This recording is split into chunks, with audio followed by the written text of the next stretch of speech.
Hello guys, welcome to हाम्रो पाठशाला। So आज चाहिँ हामी डेटा स्ट्रक्चर्स र एल्गोरिदम्स किन चाहिँ इम्पोर्टेन्ट हो भन्ने विषयमा चाहिँ कुरा गर्दैछौँ है। सो यो मेन कम्प्युटर साइन्स लिएको कुनै पनि स्टुडेन्ट, कम्प्युटर साइन्स भएको ब्याकग्राउन्ड या तपाईँलाई कम्प्युटर साइन्समा केही पनि गर्न छ भने data structures and algorithms is like the base. सबै कुरा यसैमाथि टिकेको छ, सबै कुरा यसैमाथि इस्ट्याब्लिस भएको छ, बनेको छ होइन। So data structures and algorithm is really important. यो हाम्रो बेसिक हो, basic foundation of computer science हाम्रो डेटा स्ट्रक्चर्स एन्ड एल्गोरिदम्सलाई भन्न सकिन्छ। केही पनि हाम्रो यो नसिकिकन अगाडि बढ्नु भनेको there is like no reason to do that. हामीलाई जहाँ गए पनि यही चाहिन्छ। अब तपाईँहरू भन्नुहुन्छ web development and Android development, यिनीहरूमा के काम छ यसको होइन। आजकल वेब डेभलपमेन्ट, एन्ड्रोइड डेभलपमेन्ट यिनीहरू पनि यति धेरै एडभान्स भइसकेको छ। यसमा जहाँ पनि यिनीहरूकै काम हुन्छ। हामी क्विक सर्ट लगाउँछौँ, मर्ज सर्ट लगाउँछौँ, हिप सर्ट लगाउँछौँ, त्यसपछि ट्रिज युज गर्छौँ, ग्राफ्स युज गर्छौँ, सर्टेस्ट पाथ फाइन्ड आउट गर्न, हाम्रो वेबसाइटलाई छिटो काम गराउन हामी त्यसमा धेरै डिफ्रेन्ट टाइप्स अफ एल्गोरिदम्स लगाउँछौँ होइन। हामी आफ्नो वेबसाइट्स एन्ड एप्सहरूलाई धेरै गेम बनाउँछौँ होइन। तिनीहरूको पछाडि सबै एल्गोरिदम्स यिनीहरूमाथि नै बेस्ड हुन्छ। हामी जे पनि युज गर्छौँ यिनीहरूमाथि नै बेस्ड हुन्छ। यसैले हामीलाई भन्छ कि कुन चाहिँ एल्गोरिदम कुन चाहिँ चिजलाई कसरी चाहिँ गर्दा त्यो सबभन्दा फास्ट हुन्छ। अब फर इक्जाम्पल होइन, दुईवटा एप छ होइन। एउटा एप चाहिँ धेरै बेसिक तरिकाले बनाइएको छ होइन, अनि एउटा एप चाहिँ धेरै एडभान्स तरिकाले बनाइएको छ जुन छिटो चल्छ। एउटा एप चाहिँ सेम चिज गर्छ होइन त्यसले पनि, तर त्यो ढिलो चल्छ होइन। फर इक्जाम्पल तपाईँ फुटबलको स्कोर्सको लिइहाल्नु होइन। जब फुटबल चल्छ होइन, फिफाहरू या जे पनि चल्छ होइन, त्यति बेला चाहिँ स्कोर भन्ने एप्सहरू धेरै आउँछ होइन। अब तपाईँ र तपाईँको साथी बस्नु भएको छ होइन, अनि तपाईँ दुईजनैसँग सेम काम गर्ने दुईवटा डिफ्रेन्ट एप छ। अब तपाईँको साथीलाई 2 मिनट पहिले थाहा पाइसक्यो होइन स्कोर, र तपाईँले चाहिँ 2 मिनट पछि थाहा पाइरहेछ होइन। So why would you prefer that app? तपाईँ पनि त्यसलाई अनइन्स्टल गरेर सेम त्यही एप इन्स्टल गरिहाल्नुहुन्छ जुन हजुरको साथीसँग छ।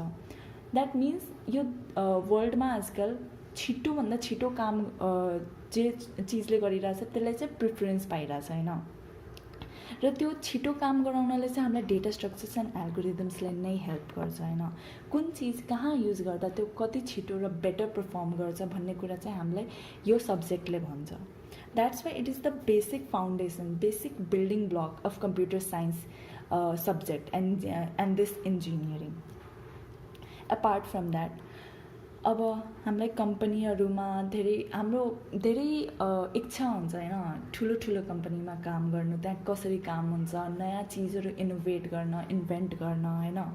सो जुन पनि कम्पनी होइन, like Google, Facebook, Instagram, take any big names होइन, जुन नाम लिए पनि होइन, all of them wants your data structures and algorithms to be really like water। तपाईको एकदम हातमा हुनु पर्यो होइन। जे भन्यो त्यो एकदम आइहाल्नु पर्यो होइन तपाईँको दिमागमा। कुन चिजलाई कसरी युज गर्ने, कहाँ युज गर्ने, कुन चिजलाई कहाँ युज गर्दा बेस्ट हुन्छ, यो कुराहरू नै यो कम्पनीहरूलाई यही चाहिन्छ। कुनै पनि कम्पनीले तपाईँलाई जावा आउँछ कि नै, पाइथन आउँछ कि नै, मसिन लर्निङ आउँछ कि नै, या फिर वेबसाइट कतिको वेबसाइट तपाईँले बनाउनु भएको छ, कति एडभान्स वेबसाइट बनाउनु भएको छ, कति एप्सहरू बनाउनु भएको छ, यो कुरामा कहिले कसैले पनि जज गर्दैन। जुन पनि कम्पनीको स्टार्टिङमा एउटा रिटन टेस्ट हुन्छ, र त्यो रिटन टेस्टमा they only ask data structures and algorithms, nothing else. धेरै कम कम्पनी छ होइन जसले चाहिँ अलिकति बेसिक एमसिक्यूहरू पनि सोध्छ, तर मेन तपाईँको जजमेन्ट डेटा स्ट्रक्चर्स एन्ड एल्गोरिदममै हुन्छ। तिनीहरूले कोडिङ क्वेसन दिन्छ based on this, and if you perform good, if you get the answer correct, then you are selected. तपाईँको इन्टरभ्यू हुन्छ होइन, त्यसमा पनि तिनीहरूले यही नै सोध्छन्, दे आस्क नथिङ एल्स। तपाईँको यही क्लियर छैन भने फर्स्ट राउन्डमा तपाईँलाई बाहिर गरिदिन्छ। तपाईँको प्रोजेक्ट्स, तपाईँको यो कतिवटा एप बनाउनु भएको छ, कतिवटा वेबसाइट बनाउनु भएको छ, यो सबै लास्ट एचआर राउन्डमा तिनीहरूले हेर्छ तपाईँको रेज्युमेमा and they ask you questions about it. नभए तपाईँ तर एचआर राउन्डसम्म पुग्नलाई तपाईँले पहिलाको फर्स्ट सेकेन्ड थर्ड इन्टरभ्यू त क्लियर गर्नु पऱ्यो नि, त्यो सबैमा तिनीहरूले यही चाहिँ सोध्छ। So it is like the basic thing होइन। तपाईँ it's not even like BTech गरेपछि चाहिँ तपाईँ कुनै पनि कम्पनीमा एप्लाई गर्नुभयो भने चाहिँ यिनीहरूले यो सोध्छ एन्ड द्याट्स इट। तपाईँ एमटेक गरिहाल्नु, जे पनि गरिहाल्नु होइन, if you are applying to these company they will ask you questions regarding this. So तपाईँको बेसिक्स क्लियर हुनपर्छ होइन यो सब्जेक्टमा।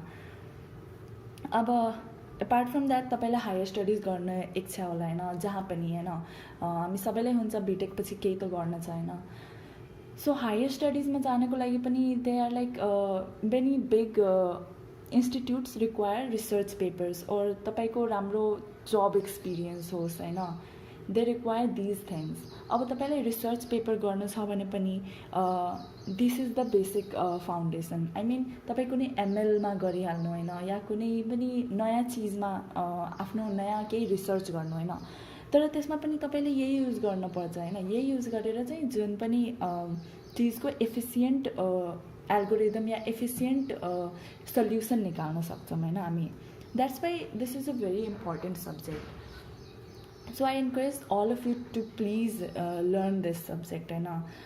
अब म चाहिँ आफ्नो च्यानलमा एउटा सिरिज स्टार्ट गर्दैछु डेटा स्ट्रक्चर्स एन्ड एल्गोरिदम्सको होइन। This will be like this will be directed towards the people who want to really learn this subject and then apply in companies like these and crack interviews, like really good interviews. तपाईँ international कम्पनीजहरूमा पनि apply गर्न सक्नुहुन्छ होइन, तर तपाईँको यो basic foundation चाहिँ right हुनैपर्छ होइन। सो तपाईँहरूलाई यदि इन्ट्रेस्ट छ भने डेटा स्ट्रक्चर्स एन्ड एल्गोरिदम सिक्नमा र बेटर पर्फर्म गर्नमा, कम्पनीजहरूमा कसरी इन्टरभ्यू दिने, कसरी चाहिँ कस्तो क्वेसन चाहिँ आउँदो रहेछ, कस्तो क्वेसन प्र्याक्टिस गर्नुपर्छ, कहाँबाट प्र्याक्टिस गर्नुपर्छ, के हाम्रो एप्रोच हुनुपर्छ भन्ने कुरा यदि जान्न छ, सिक्न छ भने प्लिज मेरो च्यानललाई सब्सक्राइब गर्नुहोला। म छिट्टै यसमा भिडियोजहरू बनाउँदैछु र अपलोड गर्नेछु। तपाईँ मसँग सँगै हिँड्नुहोला यो जर्नीमा। I will try my best कि तपाईँलाई एकदम राम्ररी सिकिहालोस् यो सब्जेक्ट एन्ड तपाईँ राम्रो गर्न सक्नुहोस् यसमा। Please subscribe and please share it among your friends so that they can also subscribe and learn this subject and many other subjects too. It's not the only subject that I'm gonna upload on my channel. So please support गर्नु होला अनि like र subscribe गरिदिनुहोस्. Thank you for watching and see you in the next video.